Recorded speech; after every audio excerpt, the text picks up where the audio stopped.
Bonsoir à tous, bienvenue sur France 24. L'essentiel de l'actualité, c'est tout de suite et on commence avec les titres de ce journal. À Bethléem, cette année, Noël ne sera pas beaucoup plus festif que l'an dernier, alors que la guerre à Gaza fait toujours rage. Quelques centaines de fidèles se sont tout de même rassemblés autour de l'église de la Nativité. Tous les groupes armés seront dissous en Syrie. Le nouveau dirigeant du pays, Ahmed Al-Shara, a annoncé un accord qui va dans ce sens. Le pape François a célébré la messe de Noël à Rome. Il a ouvert la porte sainte de la basilique Saint-Pierre au Vatican. Elle n'avait pas accueilli de messe de Noël depuis 2018. La cathédrale Notre-Dame a ouvert ses portes aux fidèles aujourd'hui pour sa messe de minuit. À Mamoudzou, en revanche, pas de messe de minuit aujourd'hui. Les Mahorais s'apprêtent à célébrer Noël dans un contexte difficile, alors que le bilan s'est alourdi à 39 morts et plus de 4000 blessés après le passage du cyclone Chido.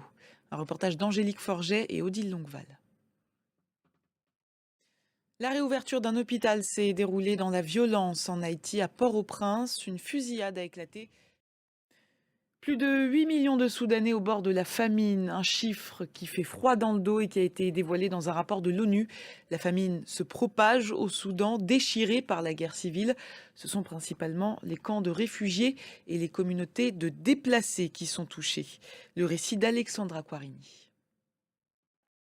C'est la fin de ce journal. Merci de l'avoir suivi. L'information continue sur France 24.